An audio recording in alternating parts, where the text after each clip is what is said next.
বাংলাদেশে এর মধ্যেই ত্রয়োদশ জাতীয় সংসদ নির্বাচন সম্পন্ন হওয়ার পরে সরকার গঠনের তোড়জোড় শুরু হয়েছে। ত্রয়োদশ জাতীয় সংসদ নির্বাচনে নিরঙ্কুশ বিজয় পেয়েছে তারেক রহমানের নেতৃত্বে বিএনপি। এখন চলছে সরকার গঠনের তোড়জোড়। তবে এই বিজয়ের আনন্দ ছাপিয়ে এখন মুখ্য হয়ে দাঁড়িয়েছে দেশ জুড়ে মানুষের আকাশচুম্বী প্রত্যাশা। তারেক রহমানের সামনে এখন সবচেয়ে বড় চ্যালেঞ্জ হলো ১.৫ দশকের ক্ষতি সারিয়ে সুশাসন প্রতিষ্ঠা এবং অন্তর্বর্তী সরকারের রেখে যাওয়া জটিল সমীকরণ মেলানো। আন্তর্জাতিক বিভিন্ন গণমাধ্যম এবং সংস্থা বিশ্লেষণ তুলে ধরেছেন, বাংলাদেশের মানুষের কেবল ক্ষমতা পরিবর্তন চায়নি, তারা চেয়েছে গুণগত পরিবর্তন। নতুন সরকারের সামনে তাই অপেক্ষা করছে বহুমুখী চ্যালেঞ্জ। নতুন সরকারের সামনে প্রথম যে চ্যালেঞ্জটি এসে দাঁড়াচ্ছে সেটি হচ্ছে সুশাসন এবং দুর্নীতির বিরুদ্ধে জিরো টলারেন্স। জনগণের প্রথম দাবি হলো সর্বস্তরে ঘুষ দুর্নীতি বন্ধ করা। দেশের প্রতিটি সরকারি দপ্তরের সেবা পেতে গিয়ে মানুষকে ভোগান্তির মুখে পড়তে হয় এবং হয়রানির শিকার হতে হয়। প্রশাসনের রন্ধে রন্ধে থাকা দুর্নীতিবাজদের চিহ্নিত করে তাদের বিরুদ্ধে কঠোর ব্যবস্থা নেওয়া এখন সাধারণ মানুষের প্রাণের দাবি। অবশ্য তারেক রহমান এর মধ্যে দলীয় ফোরামে বার্তা দিয়েছেন, দুর্নীতিবাদ যেই হোক তাকে ছাড় দেওয়া হবে না। জনগণ চায় এই হুঁশিয়ারি কেবল কথায় নয়, কাজেও প্রতিফলিত হবে নতুন সরকারের। বিগত সরকারের আমল থেকে বাজার সিন্ডিকেট ছিল বেশ সক্রিয়। নিত্যপণ্যের ঊর্ধ্বগতিতে সাধারণ মানুষ নিষ্পেষিত হচ্ছিল। এই বাজার সিন্ডিকেটের বিরুদ্ধে মানুষের অন্যতম ক্ষোভ দীর্ঘদিন ধরে ছিল। দ্রব্যমূল্যের ঊর্ধ্বগতিতে নার্ভিশ্বাস হওয়া সাধারণ মানুষের এখন একটাই দাবি, এই বাজার সিন্ডিকেট ভেঙে দিয়ে মানুষের ক্রয় ক্ষমতার মধ্যে নিত্যপণ্য নিয়ে আসা। দ্রব্যমূল্যের এই যে ঊর্ধ্বগতি এবং এই বাজার সিন্ডিকেট এখন অদৃশ্য শক্তি, এই শক্তিটিকে কিভাবে নির্মূল করা যাবে সেটি হচ্ছে নতুন সরকারের কাছে আরো একটি বড় চ্যালেঞ্জ। বিশেষ করে চাল, ডাল, তেল সহ নিত্যপণ্যের বাজারে নিয়ন্ত্রণকারী সিন্ডিকেট ভেঙে দেয়া। নতুন সরকারকে প্রথম দিন থেকে বাজার মনিটরিং এ কঠোর হতে হবে। সেই সঙ্গে বিনিয়োগ বান্ধব পরিবেশ করে বেকারত্বের অভিশাপ থেকে দ্রুত মোচনের পদক্ষেপ নিতে হবে নতুন সরকার। নতুন সরকারের কাছে আরো একটি বড় চ্যালেঞ্জ হচ্ছে আইন শৃঙ্খলা পরিস্থিতির উন্নয়ন, চাঁদাবাজ এবং দখলদারদের বিরুদ্ধে সাঁড়াশি অভিযান। নির্বাচন পূর্ববর্তী সময়ে বা সরকার গঠনের শুরুতে চাঁদাবাজি, দখলবাজি এবং টেন্ডারবাজির আশঙ্কা সাধারণ মানুষের মধ্যে ছিল। জনগণ এখন এসবের স্থায়ী সমাধান চায়। ফুটপাত থেকে শুরু করে বহুতল ভবন, অত্যাধুনিক শপিং মল, শিল্প কলকারখানা, ব্যবসা বাণিজ্য সবকিছু চাঁদাবাজ, দখলবাজদের নিয়ন্ত্রণে ছিল। দীর্ঘ সময় ধরে এদের হাতে জিম্মি ছিল বাংলাদেশের সাধারণ মানুষ। জনগণ এখন সেসবের অবসান চায়। বিএনপি অবশ্য তার নির্বাচনী ইশতেহার এবং তারেক রহমান নির্বাচন পরবর্তী যে সংবাদ সম্মেলন করেছিলেন সেখানে তিনি পরিষ্কার বলেছেন যে আইনি শাসন প্রতিষ্ঠা করবেন। চাঁদাবাজ, দখলদার এবং দুর্নীতিবাজদের বিরুদ্ধে তিনি কঠোর হুঁশিয়ারি উচ্চারণ করেছেন। আন্তর্জাতিক মানবাধিকার সংস্থাগুলো তাকিয়ে আছে নতুন সরকার সন্ত্রাস দমনে কতটা কার্যকর ভূমিকা পালন করে।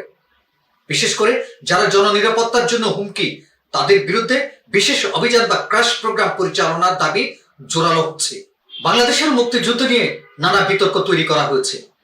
অন্তর্বর্তী সরকারের আমলে এমনকি নির্বাচন চলাকালেও একটি শক্তি বাংলাদেশের মুক্তিযুদ্ধ নিয়ে মানুষের মধ্যে নানা ধরনের প্রশ্ন উত্থাপন করে বাংলাদেশের যে চেতনাগত দিক সেখানে নাড়া দিয়েছে। মুক্তিযুদ্ধের চেতনাকে প্রতিষ্ঠিত করা, মুক্তিযুদ্ধের চেতনাকে ধারণ করা এবং মুক্তিযুদ্ধের চেতনায় বাংলাদেশকে গড়ে তোলার ক্ষেত্রে বর্তমান সরকারের জন্য আরেকটি বড় চ্যালেঞ্জ হয়ে দাঁড়িয়েছে। মুক্তিযুদ্ধের চেতনাকে ধ্বংস করতে গিয়ে 7 জন বীরশ্রেষ্ঠ ছিলেন, যারা মুক্তিযুদ্ধে তার অনন্য অবদান রেখেছিলেন, তাদের ভাস্কর্য পর্যন্ত ভেঙে ফেলা হয়েছে। অনেক জায়গায় শহীদ মিনার ভাঙিয়ে ফেলা হয়েছে। অনেক জায়গায় মুক্তিযুদ্ধের যে স্মৃতিচিহ্ন সেগুলো নিশ্চিহ্ন করে দেওয়া হচ্ছে। মুক্তিযুদ্ধের চেতনাকে ধ্বংস করার একটা প্রক্রিয়া শুরু হয়েছিল। এবারে নির্বাচনে সাধারণ মানুষ তার বিরুদ্ধে গণরায় দিয়েছে, বিএনপির পক্ষে ভোট দিয়েছে। বিএনপির জন্য একটি বড় চ্যালেঞ্জ যে মুক্তিযুদ্ধের চেতনাকে ধারণ করা। একসময় বলা হতো মুক্তিযুদ্ধের চেতনা মানেই আওয়ামী লীগ। আওয়ামী লীগ ছাড়া বাংলাদেশে মুক্তিযুদ্ধের চেতনা কেউ রক্ষা করতে পারে না। কিন্তু এবারের নির্বাচনে বাংলাদেশের মানুষ তার রায় দিয়েছে বিএনপির পক্ষে, যে মুক্তিযুদ্ধের চেতনাকে তারাও ধারণ করতে পারবে। এখন দেখার বিষয় হচ্ছে এই মুক্তিযুদ্ধের চেতনাকে ধারণ করে বিএনপি কিভাবে সামনে এগিয়ে যাচ্ছে। এই নতুন সরকারের কাছে নতুন সরকারের কাছে সাধারণ মানুষের এমনটাই প্রত্যাশা থাকছে। নির্বাচনের ঠিক আগ মুহূর্তে প্রায় 1,00,000 কোটি টাকার উপরে অন্তর্বর্তী সরকার বিভিন্ন চুক্তি করেছেন। বোয়িং বিমান থেকে শুরু করে অনেকগুলো চুক্তি, যেগুলো নিয়ে এখন বিতর্ক উঠছে। নতুন সরকারের কাছে এইসব চুক্তি একটি বড় ধরনের চ্যালেঞ্জ হয়ে দাঁড়াবে। বিশ্লেষকরা মনে করছেন, নতুন সরকারের সামনে এই অন্তর্বর্তী সরকারের করে যাওয়া নানা ধরনের চুক্তি একটি বড় ধরনের চ্যালেঞ্জ হয়ে দাঁড়াবে। পাশাপাশি জুলাই আন্দোলন, ছাত্র আন্দোলন, গণ আন্দোলন, এই বিষয়গুলোকে নিয়ে যারা বিতর্কিত করেছে, এই বিতর্কিত বিষয়গুলো বাদ দিয়ে সাধারণ মানুষকে গণ অভ্যুত্থানের বিষয়টিও সামনে সচেতন করে তোলা এই সরকারের জন্য একটি বড় চ্যালেঞ্জ। দ্য ইকোনমিস্টের বিশ্লেষণ অনুযায়ী বাংলাদেশের নতুন সরকারকে পশ্চিমারা এবং ভারতে উভয় সতর্কভাবে পর্যবেক্ষণ করছে। বিনিয়োগ আনতে হলে রাজনৈতিক স্থিতিশীলতা এবং রুলস অফ ল, আইনি শাসন নিশ্চিত করতে হবে। বিএনপি চেয়ারম্যান তারেক রহমান নির্বাচন উত্তর সংবাদ সম্মেলনে অবশ্য তিনি পরিষ্কার বলেছেন, দেশ পরিচালিত হবে, আইনি শাসন প্রতিষ্ঠা করবে, আইনি শাসনে পরিচালিত হবে। পররাষ্ট্রনীতিতে ভারসাম্য বজায় রেখে দেশের স্বার্থ সমুন্নত রাখা তারেক রহমানের জন্য একটি বড় কূটনৈতিক পরীক্ষা।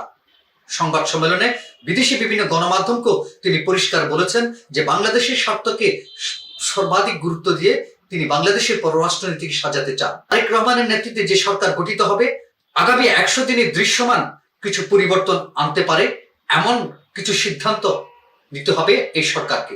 বিশেষ করে বাজার নিয়ন্ত্রণ, সন্ত্রাস দমন, দুর্নীতির বিরুদ্ধে ব্যবস্থা নিতে হবে কঠোরভাবে। তবে জনগণের এই বিশাল ম্যান্ডেট সার্থক হবে। বাংলাদেশের মানুষ এখন আর প্রতিশ্রুতিতে বিশ্বাসী নয়, চায় দৃশ্যমান উন্নয়ন এবং নিরাপত্তা। আমরা আশা করব নতুন সরকার নতুন চ্যালেঞ্জ নিয়ে সামনে এগিয়ে যাবে, বাংলাদেশের মানুষের প্রত্যাশা পূরণে সক্ষম হবে। আজ এ পর্যন্ত, আগামীতে কথা হবে আরো অন্য কোনো বিষয় নিয়ে। সে পর্যন্ত ভালো থাকুন, সুস্থ থাকুন।